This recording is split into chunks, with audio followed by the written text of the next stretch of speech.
आज डिस्कस करेंगे हम जो रिटायरमेंट बेनिफिट्स डिस्कस कर रहे थे उसमें जो नेक्स्ट है दैट इज प्रोविडेंट फंड्स। आपको हम ओवरव्यू कहां से चले थे, ये था हमारा टैक्सेबिलिटी ऑफ रिटायरमेंट बेनिफिट्स और यहां पे हमने ग्रेच्युटी डिस्कस कर ली, लीव इनकैशमेंट डिस्कस कर लिया, उसके बाद हमने पेंशन डिस्कस कर ली। तो आज हम डिस्कस कर रहे हैं प्रोविडेंट फंड और लास्ट में हम डिस्कस करेंगे एनपीएस वॉलंटरी रिटायरमेंट, जो भी अदर बेनिफिट्स हैं क्योंकि ये नई पेंशन स्कीम में इंक्लूड किए गए। तो आज का टॉपिक हमारा होगा प्रोविडेंट फंड। ओके, तो देखिए प्रोविडेंट फंड होता क्या है। सबसे पहले मैं इसकी आपको बैकग्राउंड बता दूं कि जब भी कोई एम्प्लॉय, हर एम्प्लॉय ये चाहता है कि जब मैं यंग एज में हूं तो मैं थोड़ी थोड़ी सेविंग करूं और जब मेरी ओल्ड एज आए तो मैं उसको हैप्पीली जो है वो बिता सकूं। तो क्योंकि उस टाइम अब उसके पास अर्न करने के लिए ना तो पावर है और ना ही टाइम है, तो इसलिए वो क्या चाहता है कि यंग टाइम में कुछ एक सेविंग्स करे और जब वो रिटायर हो जाए, रिटायरमेंट के बाद वो अपनी लाइफ को हैप्पीली जो है वो बिता सके। तो बस उसी से रिलेटेड एक ये स्कीम है जिसको हम रिटायरमेंट बेनिफिट स्कीम के अंदर लेते हैं, which is known as a provident fund. बहुत टेक्निकल है लेकिन हम इसको अब इजी करेंगे।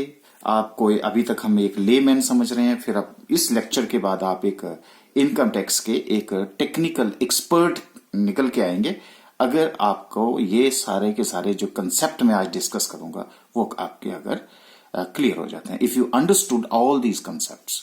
Okay, so let us discuss first of all. ये देख सकते हैं आप, ये डायग्राम है, इसमें ये प्रोविडेंट फंड है और आप थोड़ा थोड़ा पैसा जो है माइक्रो लेवल के ऊपर बचा रहे हैं और किस में डाल रहे हैं, प्रोविडेंट फंड में। और जब पूरी उम्र, जब आप यंग एज में जॉब कर रहे हैं या कोई अर्निंग्स कर रहे हैं तो उस टाइम आप सेविंग्स कर रहे हैं और फिर उसके बाद मैक्रो लेवल के ऊपर आप इसको विड्रॉ कर रहे हैं। देखिए ह्यूज मनी, यानी कि आपने क्वाइंस में दिया तो आपको एक करेंसी नोट्स में बाहर आ गया, एक लार्ज अमाउंट आपके पास आ गया। लेकिन ये जो सेविंग है ये मैं आपको बता दूं कि this is not a short term saving, this is a for a long term, medium to long term savings. लंबे टाइम तक जो है आप इसमें सेव करते रहते हैं। तो शायद मुझे लगता है कि आधी बातें जो है आपको यहां से क्लियर होंगी, लेकिन फिर भी व्हाट इज मेंट बाय ये प्रोविडेंट फंड। तो हमने कहा provident fund schemes are a saving device in the hands of salaried class. अब ये सैलरीड नहीं, औरों के क्लास में, औरों के लिए भी ये काम करना शुरू कर दिया है। This is meant for the benefit of the employees, क्योंकि मोस्टली जो है एम्प्लॉइज से रिलेटेड है, इसलिए मैं एम्प्लॉइज को यहां पे डिस्कस किया है। हर आदमी क्या चाहता है कि उसके पास जो पर्सनल सेविंग्स हैं वो मुझे लॉन्ग टर्म के बाद, क्योंकि अभी वो यंग है, उसके बाद उसकी जो ऑब्लिगेशंस हैं वो उम्र के साथ बढ़ती रहेंगी और जैसे जैसे उम्र के साथ उसकी ऑब्लिगेशन, उसकी लाइबिलिटीज बढ़ती रहेंगी तो उनको कैसे मीट आउट करेगा फ्यूचर में, बस उसी से रिलेटेड है। This is the purpose of the provident fund, to mobilise public savings, जो आपने थोड़ा थोड़ा पैसा सेव किया, and provide a medium to long term savings to all sections of the community. तो मैंने ऊपर आपसे एम्प्लॉय की बात करी थी, अब मैं कम्युनिटी की बात कर रहा हूं। इसका मतलब कम्युनिटी के लिए भी कुछ सेविंग स्कीम आ चुकी है। वो सारी बातें जो है हम आपसे यहाँ पे शेयर करेंगे। तो मुझे लगता है कि यहां से अब आपको क्लियर हो गया कि जो भी आपकी पर्सनल सेविंग्स हैं वो आप सेव करी जा रहे हो, थोड़ा थोड़ा थोड़ा थोड़ा सेव करी जा रहे हो, लॉन्ग टर्म के लिए करी जा रहे हो, और बाद में जब आपकी लाइबिलिटीज बढ़ रही है, जबकि आपकी ऑब्लिगेशंस बढ़ रही हैं, तो उस टाइम आपको ये इकट्ठा पैसा मिल रहा है और उस इकट्ठे पैसे से आप सारी लाइबिलिटीज को मीट आउट कर रहे हैं। तो इस सेविंग्स का क्या फायदा है, क्या नहीं है, ये सारी बातें हम आपसे शेयर करेंगे। लेकिन सबसे पहले हम आपसे डिस्कस करते हैं the components of provident fund. Provident fund में पहले अभी मैं एम्प्लॉयर और एम्प्लॉय की बात करूंगा, उसके बाद जो है वो नेक्स्ट बातें जो है हम आपसे शेयर करेंगे। देखिए ये हैं हमारे प्रोविडेंट फंड के कंपोनेंट्स क्या हैं। ये देखिए, ये पूरा बैग जो भरा है ये प्रोविडेंट फंड का बैग है। अब इस बैग को भरने के लिए मेरे पास सोर्स क्या है, इनफ्लोज टू फंड। तो first one is that is a employees contribution. यहां से आप एम्प्लॉय अपनी सैलरी में से या अपने जो भी अर्निंग्स है उसमें से वो कंट्रीब्यूट करता है। लेकिन यहां पे हम नेचुरली सैलरी का चैप्टर डिस्कस करें तो यहां पे हम एम्प्लॉयर एम्प्लॉय का रिलेशनशिप में हम यहां सैलरी की ही बात करेंगे। तो एम्प्लॉय क्या कर रहा है, देखिए इस बैग में कहां से पैसा आ रहा है। एक तो होता है कि एम्प्लॉय ने अपनी पॉकेट में से, अपनी सैलरी में से कुछ पैसा निकाला और कहां डाल दिया, प्रोविडेंट फंड में। जितना पैसा एम्प्लॉय डालता है उतना ही कई बार उसका मालिक भी डालता है, उसको हम एम्प्लॉयर्स कंट्रीब्यूशन बोलते हैं। तो हो सकता है उससे ज्यादा भी कंट्रीब्यूट कर सकते हैं, हमें कोई दिक्कत नहीं। अगर ये 10% कर रहा है तो ये 10% करना चाहिए। अगर ये 10% करे तो कई बार ये 12% भी कर सकता है। तो ये कंपलसरी और वॉलंटरी की बात है। कंपलसरी जितना एम्प्लॉय कंट्रीब्यूट करता है उतना एम्प्लॉयर करता है, और उससे ज्यादा जो है वो this is known as voluntary contribution. तो दूसरा सोर्स क्या हो गया जी, एम्प्लॉयर्स कंट्रीब्यूशन। ठीक है, तो एम्प्लॉय ने कुछ पैसा अपनी जेब से डाला हर महीने और कुछ एम्प्लॉयर ने कंट्रीब्यूट किया, यहां आ गया जी पैसा। अब उसके बाद क्या होगा कि ये जो पैसा है कहीं बाहर इन्वेस्ट किया होगा। जब ये पैसा जो इनसे आया उसको कहीं बाहर इन्वेस्ट किया तो इस इन्वेस्टमेंट से कुछ रिटर्न्स आई होंगी। तो क्या रिटर्न्स होंगी, तो सबसे पहले तो क्या है कि जो आपने एम्प्लॉय ने कंट्रीब्यूट किया था इस बैग में, उसको जब बाहर इन्वेस्ट किया तो उससे आपको क्या मिलेगा, इंटरेस्ट मिलेगा। तो उसको हम क्या बोल दिया, रिटर्न फ्रॉम एम्प्लॉयज कंट्रीब्यूशन, जिसको हम इंटरेस्ट फॉर्म में लेते हैं। ठीक है जी, जो एडिशनल इनकम हो जाती है। तो एक कंट्रीब्यूशन क्या होगा, एक एम्प्लॉयज का कंट्रीब्यूशन और उसके ऊपर आपको इंटरेस्ट, वो भी यहां गया। फिर आया एम्प्लॉयर्स कंट्रीब्यूशन, जो आपने यहां डाला था वो बाहर कहीं इन्वेस्ट किया गया, उसके ऊपर भी आपको क्या मिला, इंटरेस्ट मिला, जिसको हम क्या बोलते हैं, रिटर्न फ्रॉम एम्प्लॉयर्स कंट्रीब्यूशन। तो दो सोर्स आपके ये आगे और दो सोर्स ये आगे। ये तो उनकी पॉकेट से गया, ये इन्होंने जब फर्दर इन्वेस्ट किया तो उससे जो रिटर्न मिली। तो क्या हो गया जी, अब employers contribution and interest on employers contribution, employees contribution and interest on employees contribution, ये सारे के सारे क्या बन गए, इनफ्लो टू फंड। अब क्या होगा, जैसे जैसे पैसा एक्यूमुलेट होता रहेगा वैसे वैसे जो है वो ये बैग जो है वो फिल होता रहेगा। स्टार्टिंग में यहां पर होगा, फिर हर महीने हर महीने हर महीने हर महीने, और जैसे जैसे आप रिटायरमेंट की एज की तरफ को जाएंगे, सुपर एनुएशन की एज की तरफ को जाएंगे, वैसे वैसे आपका जो है वो ये बैग भरता रहेगा। लेकिन ये जो एम्प्लॉय का कंट्रीब्यूशन होता है, आपको याद होगा ये हमने पढ़ा था, एक पढ़ा था हमने क्या, डाइवर्शन ऑफ द इनकम, और एक पढ़ा था हमने एप्लीकेशन ऑफ द इनकम। तो ये जो एम्प्लॉय का कंट्रीब्यूशन है ये एप्लीकेशन ऑफ सैलरी इनकम है। एप्लीकेशन ऑफ सैलरी इनकम मतलब कि वो दोबारा से जो है वो सैलरी में इंक्लूड नहीं होगा। वॉलंटरी कंट्रीब्यूशन है, इसके ऊपर टैक्स कौन देता है, ट्रांसफर टैक्स देता है, ट्रांसफर टैक्स नहीं देता। ठीक है जी, यहां पे हमने आपको application of diversion of income का जो कंसेप्ट आपको पढ़ाया था उसकी एप्लीकेशन हमने बता दी। ये पैसा आ गया। अब क्या हो गया, आउटफ्लो फ्रॉम फंड। इस पैसे को एम्प्लॉय कब निकाल सकता है, देखिए अगर तो सबसे पहले कि वो एग्जिट कर जाए, इस फंड से एग्जिट कर जाए, छोड़ जाए, तो उस टाइम कुछ एक ऐसे फंड्स हैं जिसमें एक टाइम पीरियड है कि आप इतने टाइम पीरियड तक ही आप उसमें कंट्रीब्यूट कर सकते हैं। जैसे पब्लिक प्रोविडेंट फंड, अभी आप नए हैं तो वहां आप 15 साल तक ही कंट्रीब्यूट कर सकते हैं, उसको आपको ये फंड छोड़ना पड़ता है। या फिर आप जॉब से रिजाइन कर देते हैं, यू रिजाइन फ्रॉम जॉब, या फिर आपकी क्या आ जाती है, रिटायरमेंट, जिसको हम सुपर एनुएट, यानी कि उम्र आपकी इतनी हो जाती है कि आप सुपर एनुएट कर जाते हैं और वो आपकी रिटायरमेंट हो जाती है। ठीक है जी। उसके बाद थर्ड है, अगर आपकी मान लीजिए इससे पहले क्या हो जाती है, डेथ हो जाती है। अगर डेथ का केस है तो किसको मिलेगा, लीगल हियर को मिलेगा, जो उसको उत्तराधिकारी होगा उसको मिलेगा। तो इस बैग को हम कैसे खाली कर सकते हैं, इस पैसे हम पैसा कैसे निकाल सकते हैं, इस बैग से हम रिफंड कैसे कर सकते हैं। या तो आपका टाइम पीरियड पूरा हो गया है, ठीक है, या फिर आपने उस जॉब से रिजाइन कर दिया, या आप रिटायर हो गए, या आप सुपर एनुएट हो गए, आपकी उम्र इतनी होगी कि सुपर एनुएट हो गए, या फिर अगर डेथ हो जाती है तो आपको नहीं मिलेगा, वो किसको मिलेगा, आपके जो लीगल हियर है उसको मिलेगा। तो मुझे लगता है कि अब इससे आपको क्लियर हो गया कि कैसे हम ये बैग को हम फिल करते हैं। तो इंप्लॉय का कंट्रीब्यूशन, फिर इंप्लॉयर कंट्रीब्यूशन, फिर इंप्लॉय का जो कंट्रीब्यूशन है उसके ऊपर आपको इंटरेस्ट मिलता है, जो अपने इंप्लॉयर का कंट्रीब्यूशन उसके ऊपर भी इंटरेस्ट होता। तो ये अक्यूमुलेटेड बैलेंस है, this is also known as accumulated balance. ठीक है जी। क्योंकि अक्यूमुलेट हो रहा है ना सारे सोर्सेस। और कब ये इकट्ठा, जब आप, तो ये क्या हुआ, थोड़ी थोड़ी आपने बचत करी और बचत करने के बाद आपको कब मिलेगा, जब आपका इन तीनों में से कोई भी इंस्टांस होता है तो उस केस में आपको ये पैसा जो वो वापस मिल जाएगा। यहां तक मुझे लगता है कि आपकी बात क्लियर हो गई है। तो मैं अब आप उसको एक कुछ केस स्टडी की हेल्प से जो है इसको समझाने की कोशिश करता हूं कि केसेस क्या क्या हो सकते हैं और कैसे कंट्रीब्यूशन ये किया जाता है, और सिंप्लीफाई करूंगा। देखिए यहां पे मान लीजिए कि मैं आपसे फर्स्ट केस लेता हूं, case number 1, there is no provident fund. ठीक है, एक इंप्लॉय है और ये कंपनी है, तो कंपनी का मतलब है ये इंप्लॉयर हो गया जी। अच्छा, यहां पे मैं इंप्लॉयर लिख लेता हूं अगर आपको परेशानी हो रही है, क्योंकि हमने इंप्लॉय पढ़ा।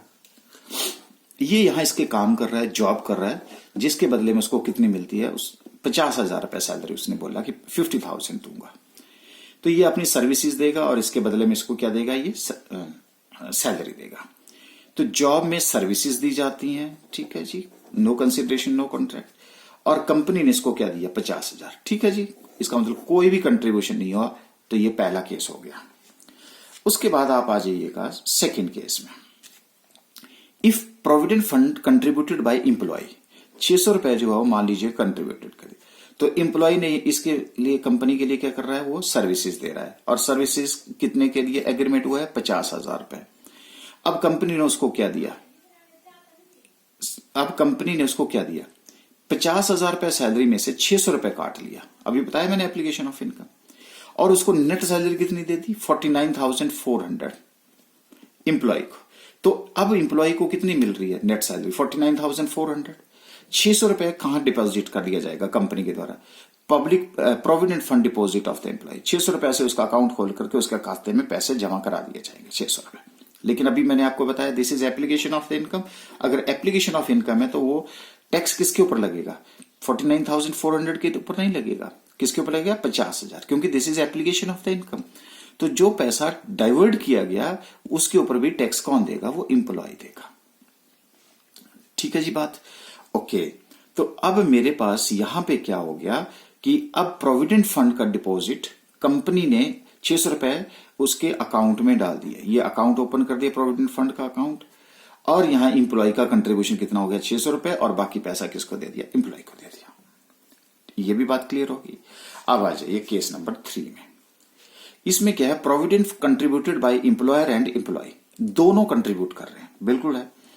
अब क्या हुआ, एम्प्लॉय ने कितने की सर्विसेज रेंडर करेगा, वो 50,000 की एग्रीमेंट हुआ है उनके बीच में, वो सर्विसेज रेंडर करेगा। अब कंपनी ने क्या किया, उसको जो नेट सैलरी दी वो कितनी दी, 50,000 में से 600 रुपए माइनस कर लिया, क्योंकि इसमें एम्प्लॉय का कंट्रीब्यूशन था, और इसको कितने दे दिए, 49,400, taxable in the hands of employ, application of the income, 50,000 के ऊपर टैक्स लगेगा। अब क्या हुआ, कंपनी ने क्या किया, एक तो provident fund deposit of employ 600 रुपए ये हो गया, और provident fund deposit of employer, अब एम्प्लॉयर ने भी कितना पैसा डाल दिया उसमें, 600 रुपए डाल दिया, यहां तो सिर्फ एक ही था।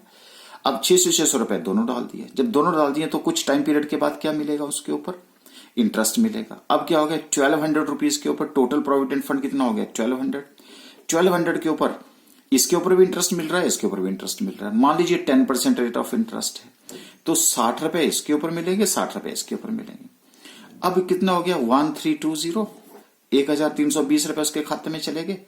अब क्या होगा, 1320, उसी तरह से नेक्स्ट मंथ में भी कितना होगा, 600, और फिर उसके ऊपर इंटरेस्ट, 600, उसके ऊपर इंटरेस्ट, और लास्ट में ये जो बैग है ये हमारा फिल हो जाएगा, और फिल होकर के जो पैसा आपके पास बैग फिल हो गया, that is received on retirement of employ.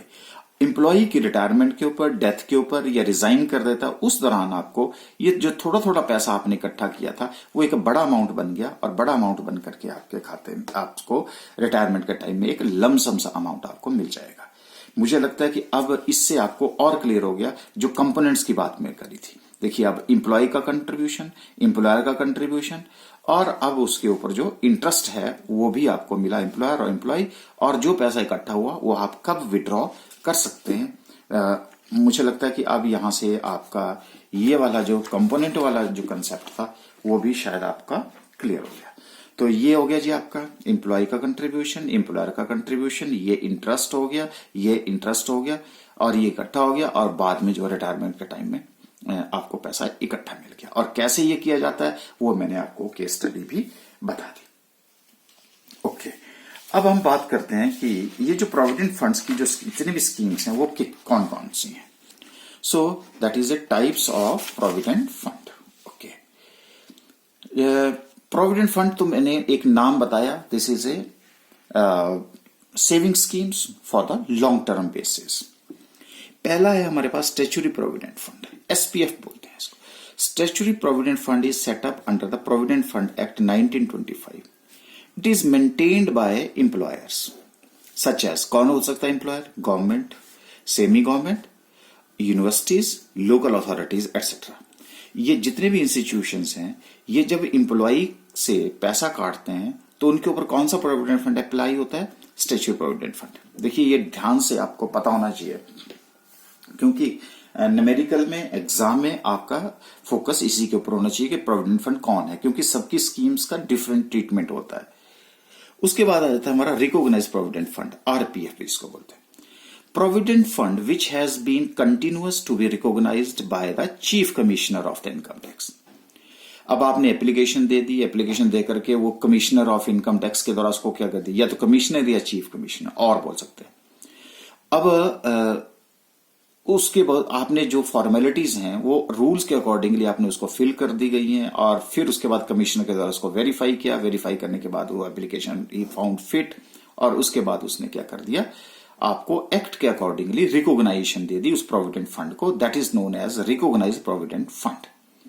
तभी हमने कहा कि the provident fund which has been and continuous be recognised by the chief, any एक बार recognisation in accordance with the rules contained in Part A of the 4th Schedule to the Act, and includes Provident Fund established under the scheme framed under EPF, Employee Provident Fund Act 1952। तो इसके ऊपर कौन सा act लगता है? 1952। इसके ऊपर कौन सा लगता है? 1925। 25 को क्या करना है? रिवर्स ही करना है, और 52 याद हो गया जी आपको। अच्छा, उसके बाद है अनरिकॉग्नाइज्ड प्रोविडेंट फंड। यही जो प्रोविडेंट फंड है जिसमें आपने क्या किया, एप्लीकेशन दी, सब कुछ दिया, लेकिन कमिश्नर और चीफ कमिश्नर के द्वारा अभी तक उसको रिकॉग्नाइजेशन नहीं दी गई है। तब जब तक रिकॉग्नाइजेशन नहीं दी जाएगी तब तक वो अनरिकॉग्नाइज रहेगा। उधर एम्प्लॉय से उसने पैसा काटना शुरू कर दिया, या मान लीजिए उसने क्या कर दिया, पैसा काट दिया और उसको लगा कि भाई मुझे रिकॉग्नाइजेशन तो मिल ही जाएगी, लेकिन उसको रिकॉग्नाइजेशन नहीं मिली। तो unrecognised provident fund is a provident fund set up by the employer which is not recognised the commissioner और chief commissioner of the income tax. क्यों नहीं किया? हो सकता है कि कुछ एक कंडीशंस आप फुलफिल नहीं कर रहे हो सकता है कि आपकी जो एप्लीकेशन है उसमें कमियां हो, उसकी वजह से उसको टर्न डाउन कर दिया गया हो। तो जब तक ये फॉर्मेलिटीज कंप्लीट नहीं होती तब तक ये रिकॉग्नाइज नहीं बनेगा। जब तक रिकॉग्नाइज नहीं बनेगा तब तक क्या रहेगा? अनरिकॉग्नाइज रहेगा। ठीक है जी बात। और कुछ टाइम के बाद यूआरपीएफ किस में कन्वर्ट हो जाएगा? आरपीएफ में कन्वर्ट हो जाएगा। जब आरपीएफ में कन्वर्ट हो जाता है तो उसकी आरपीएफ की कंडीशंस लगेंगी। जब तक वो यूआरपीएफ है तब तो यूआरपीएफ की कंडीशंस लगेंगी। और जब ये यहां से यहां ट्रांसफर हो जाता है तो उसको हम ट्रांसफर्ड बैलेंस बोलते हैं, transfer balance of URPF to RPF बोलते हैं। ठीक है जी। उसके बाद अब पब्लिक के लिए आ गया है पब्लिक प्रोविडेंट फंड। तो PPF is setup under the PPF act 1968। Any member of the public, यहां आपको इंप्लॉयर और एम्प्लॉय के रिलेशनशिप की जरूरत नहीं है। यहां पे कोई भी पब्लिक का मेंबर जो है, वेदर इन एम्प्लॉयमेंट और not, contribute to such fund. अगर आप एम्प्लॉय हैं तो भी आप कंट्रीब्यूट कर सकते हैं, अगर आपका अपना कोई बिजनेस है तो भी आप कर सकते हैं, अगर आप कोई फार्मर हैं तो भी आप कर सकते हैं, अगर आप छोटा सा कोई काम कर रहे हैं उससे आपको थोड़ी सी सेविंग हो रही है तो आप भी उसका बेनिफिट ले सकते हैं। क्यों? why only the employees has to take the benefit of the provident funds? Why not the other people has to take the benefit of that? So therefore, by keeping in view in consideration the Income Tax Act and other provident funds schemes, this has been launched and that was under the PPF Act 1968. तो मुझे लग गया अब 4 provident fund मैंने आपको बता दिए, इसी के ऊपर हमारी डिस्कशन होगी आगे। तो पहला हमारे पास कौन सा आ गया जी? SPF, statutory provident fund. दूसरा क्या हो गया? Recognised provident fund. ये गवर्नमेंट एम्प्लॉय के लिए, ये प्राइवेट सेक्टर एम्प्लॉय के लिए, प्राइवेट सेक्टर एम्प्लॉय के लिए, ये एम्प्लॉय हो चाहे अदर देन एम्प्लॉय हो। ठीक है जी। ये प्राइवेट के लिए होते हैं, ये गवर्नमेंट के लिए अभी आपके सामने नजर आ रहा है, ऑटोनोमस बॉडी के लिए। तो SPF, RPF, URPF and PPF, ये 4 जो है आपके प्रोविडेंट फंड्स। तो अब आपको नॉलेज हो गया कि कंट्रीब्यूशन कैसे करता है, प्रोविडेंट फंड क्या होते हैं, इसकी वर्किंग क्या है। तो बस इसी के बेस के ऊपर अब हम मूव कर जाएंगे हम टैक्स ट्रीटमेंट की तरफ को। बस इसी के ऊपर आपका फोकस होगा अब हमारे पास। So the tax treatment of provident funds. Okay, देखिए अभी हमने जितनी भी डिस्कशन करी है उसको मैंने टेबुलर फॉर्म में बांट दिया है। बस ध्यान से देखिएगा, जो इसके टेक्निकल पॉइंट्स हैं उसको मैंने हाईलाइट किया है। तो यहां पे हमारे पास पार्टिकुलर्स आ गए। अभी हमने 4 कंपोनेंट पढ़े। एक होता है जी employees contribution, employees own contribution. दूसरा हमने पढ़ा जी एम्प्लॉयर्स ओन कंट्रीब्यूशन। तीसरा हमने पढ़ा जी इंटरेस्ट ऑन एम्प्लॉयज कंट्रीब्यूशन। और चौथा पढ़ा हमने इंटरेस्ट ऑन एम्प्लॉयर्स कंट्रीब्यूशन। 4 बातें। और 5वां क्या है, लमसम अमाउंट और payment at the time of retirement और टर्मिनेशन, इनकी जिसको हम क्या बोलते हैं, रिफंड, जो हम रिटायरमेंट के। बिल्कुल जी, ये हमें ये सारी बातें पता है। ओके, अगर पता है तो चलिए सबसे पहले हम चलते हैं स्टैट्यूटरी प्रोविडेंट फंड। अब आपको ये फिर भी मैंने आपको हिंट दिया, which is regulated under the Provident Fund Act 1925. This is only for the government or semi government employees. अगर एम्प्लॉय अपनी पॉकेट से जो कंट्रीब्यूट करता है उसकी that is fully qualifies for deduction under section 80C। 80C एक saving schemes हैं जिसके अंडर आपको ये क्वालिफाई कर जाते हैं, यानी कि आपको टैक्स नहीं देना पड़ता, जिसमें की लिमिट आजकल 1,50,000 रुपीज की है। मतलब सिंपल सी बात होगी, अगर आप यहां पे अपना कंट्रीब्यूशन करते हैं तो आप सेविंग स्कीम्स के अंडर इसका बेनिफिट लेते हैं, आपको इनकम टैक्स नहीं देना पड़ेगा। ये समझ लीजिए अभी तक का, क्योंकि 80C अभी बहुत सैलरी के थोड़ा सा बाद में आएगा, सेविंग स्कीम्स में आएगा, इसलिए मैं आपको बता रहा हूं। इंप्लॉयज कंट्रीब्यूशन फुली एग्जम्प्टेड है, कोई टैक्स नहीं लगेगा। Interest on employees contribution fully exempted है, कोई टैक्स नहीं लगेगा। Interest on employers contribution fully exempted, कोई टैक्स नहीं लगेगा। Lump sum payment at the time of retirement of termination refund fully exempted. तो मैं अगर आपको इसको लर्न करना हो तो मैं ये बोल सकता हूं, EEE लगा यहां पे। EEE क्या मतलब हुआ, जब आपने कंट्रीब्यूट किया तो एग्जम्प्ट, जब आपको उसके ऊपर इंटरेस्ट की इनकम मिली तो भी एग्जम्प्ट, और जब आपने उसको रिफंड लिया तो भी एग्जम्प्ट। तीनों टाइम में कंट्रीब्यूट करो तो एग्जम्प्ट, उसके ऊपर जो आपको इंटरेस्ट की इनकम अर्न हो रही है वो भी एग्जम्प्ट, और जब आप उसको रिफंड लेने जा रहे हैं तो भी एग्जम्प्ट। तो कौन सा कंसेप्ट लगा जी, EEE का कंसेप्ट लगा यहां पे। लेकिन किसके केस में, गवर्नमेंट एम्प्लॉय के केस में। सेमी गवर्नमेंट एम्प्लॉय के केस में the concept of the EEE। Now another one is that is a recognised provident fund. Recognized Provident Fund is regulated under the Provident Fund Act 1952. This is for the private sector employees. तो यहाँ पे government और semi government employees under section 80C। इसका मतलब इसको भी यहाँ पे टैक्स नहीं देना पड़ेगा, क्योंकि सेविंग्स में पैसा चला जाएगा। तो जब सेविंग्स में पैसा, सेविंग का मतलब यहाँ पे देखिए, जैसे मान लीजिए आपके पास 2 लाख रुपए की इनकम है। अगर 2 लाख रुपए की इनकम में से 1,50,000 आपने प्रोविडेंट फंड में कंट्रीब्यूट कर दिया, तो आपको 2 लाख रुपए टैक्स नहीं देना है। अब सिर्फ किसके ऊपर देना है, 50,000 के। तो बताओ आपको 1.5 लाख रुपए का बेनिफिट मिला कि नहीं? वो किस लिए मिला कि आपने आरपीएफ में इसको कंट्रीब्यूट कर दिया है। ये बात समझ लीजिए अभी तक। अब आया एम्प्लॉयर्स कंट्रीब्यूशन। अगर आप 12% ऑफ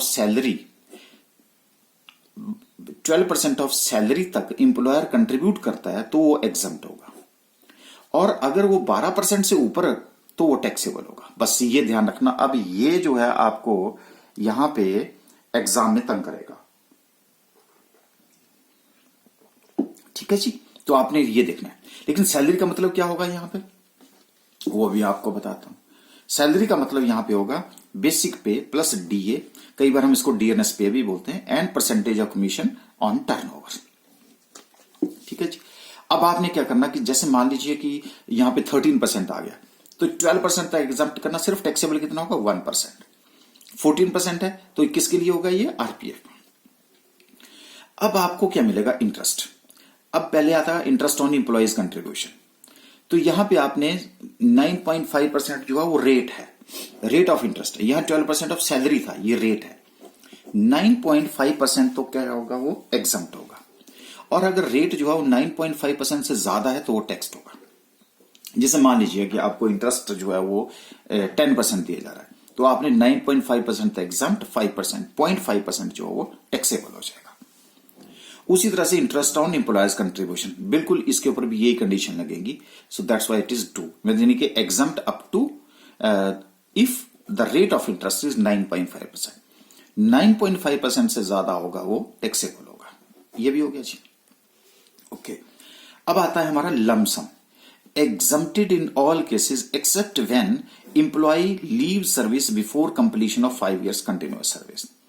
इसका मतलब है कि अगर आप इस पैसे को वापस लेते हैं तो देखिए अब यहां पे भी क्या हुआ, एग्जम्प्ट हुआ और बाकी जो है वो टैक्सेबल हो गया। तो यहां पे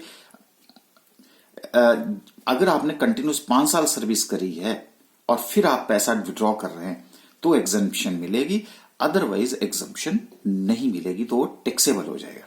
तो 5 साल की कंडीशन यहां पे है, यहां कोई कंडीशन नहीं।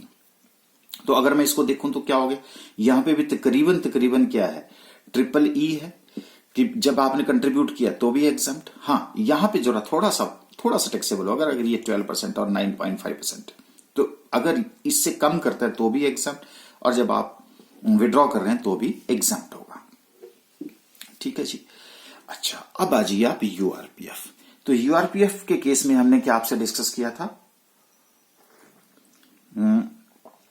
यूआरपीएफ में this is for private sector employees हैं, अभी तक वो रिकॉग्नाइज नहीं हुआ है।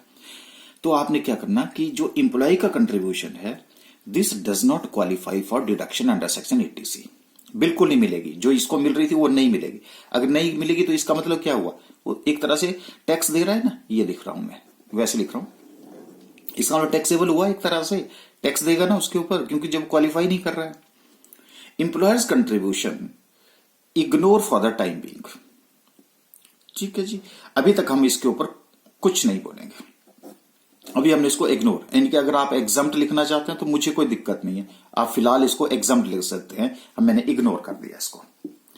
तो इसका मतलब क्या हुआ, अगर मैंने क्या कर दिया, इग्नोर कर दिया, तो इसका मतलब मैंने इसके ऊपर भी क्या दिया, एक तरह से टैक्स दिया।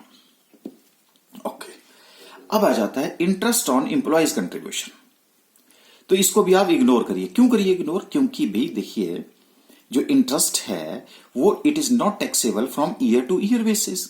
ये तो नहीं कि अभी मैंने टैक्स किया, रहेगा तो आपके अकाउंट में रहेगा, लेकिन उसके ऊपर टैक्स थोड़ी लग रहा है, इसलिए हमने भी उसको क्या कर दिया, इग्नोर कर दिया। Interest on employees contribution this is also ignore for the time भी। ये इसी वजह से मैंने इसकी बाइफर्केशन की थी, अदरवाइज मुझे बाइफर्केशन की जरूरत नहीं है, क्योंकि देखो यहां भी फुली एग्जम्प्टेड है, यहां भी 9.5% 12 है, लेकिन यहां पे जो है इसकी दिक्कत है, तब मैंने आपको उसको अलग से किया है। तो यहां पे भी क्या होगा, it is not taxable on year two year basis, रहेगा तो उसके अकाउंट में ही है, टैक्स तो नहीं दिया जा रहा है, इसलिए हमने इसको क्या कर दिया, इग्नोर कर दिया। Okay, now the lump sum payment at the time of retirement और टर्मिनेशन।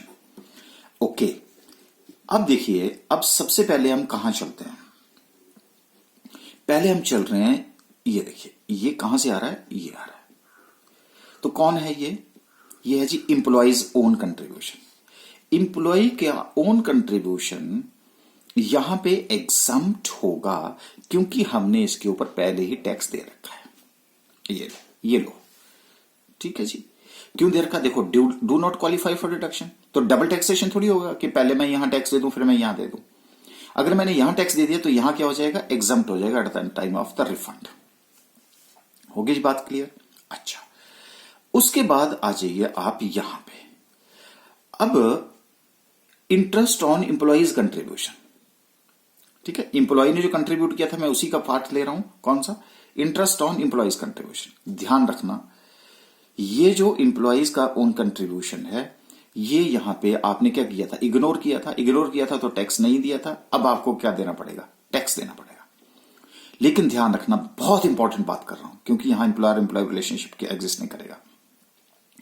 तो जो एम्प्लॉय का कंट्रीब्यूशन, उसका अपना पैसा है, तो उसके ऊपर उसको इंटरेस्ट मिल रहा है, this is taxable under the head of the income from other sources. गांठ बांध लेना ये वाली बात, दिस इज ए की पॉइंट। ओके, अब हमारे पास क्या रह गया सर, अब हमारे पास रह गया इंप्लॉयर ने जो कंट्रीब्यूट किया और उसके ऊपर जो इंटरेस्ट मिल रहा है। तो ये देखो, ये लाइन यहां से जुड़ी और ये लाइन यहां से जुड़ी, और ये लाइन जो है यहां से आकर के कहां आ गई, यहां आ गई। तो ये taxable under the head salary होगा। This is taxable under the head salary है, क्योंकि ये इंप्लॉयर ने कंट्रीब्यूट किया और उसके ऊपर आपको जो इंटरेस्ट मिला वो। लेकिन जो इंप्लॉय ने खुद कंट्रीब्यूट किया होता है उसके ऊपर जो इंटरेस्ट मिलता है वो सैलरी में टैक्सेबल नहीं होता, अदर सोर्सेज में टैक्सेबल होता है। तो आपकी सुविधा के लिए मैंने ये लिख दिया टैक्सेबल पोर्शन किसके लिए, यूआरपीएफ के लिए। यूआरपीएफ के लिए क्या, employer's contribution plus interest on this part. देखो, employer's contribution and interest on this part is taxable under the head of the salary. ये लो, लेकिन इंटरेस्ट ऑन, ये देखिए ये कहां से आया, सिर्फ इंटरेस्ट। इसके ऊपर आपने ऑलरेडी टैक्स दे रखा है तो फिर मैं दोबारा टैक्स नहीं ले रहा हूं, इसलिए इसको अकेला ले रहा हूं। Interest on employees contribution is taxable under the head of the income from other source. ये लो जी, अदर सोर्सेज। तो आप बोलेंगे यहां मैंने इंप्लॉय का कंट्रीब्यूशन क्यों नहीं लिया, क्योंकि मैंने इसके ऊपर ऑलरेडी टैक्स दे रखा है, तो दोबारा से थोड़ी टैक्स दूंगा, दोबारा टैक्स नहीं दूंगा, बस यहां हेड चेंज हो जाएगा। मुझे लगता है कि यह भी आपका पॉइंट क्लियर हो गया। तो बस सबसे इंपॉर्टेंट पॉइंट कौन सा है, यूआरपीएफ का है, जिसके ऊपर जो आपको कंफ्यूज करेगा, और खास करके अदर सोर्सेज में, यह ध्यान रखना। आ जाइए पीपीएफ में। पीपीएफ एक्ट 1968 कौन ले सकता है, any member of the family. पहले क्या आ गया, इंप्लॉइज ओन कंट्रीब्यूशन। तो क्या बोला मैंने, यानी कि चाहे वो इंप्लॉई है चाहे वो कोई यानी पब्लिक है, कोई भी ले लीजिएगा, this is qualify for deduction under section 80C। जैसा इनको फायदा मिल रहा था वैसे फायदा इसको नहीं मिलेगा, इसको मिल रहा था, इसको मिल रहा है, इसको भी मिलेगा। और 80C की जो लिमिट है वो 1,50,000 रुपीज है।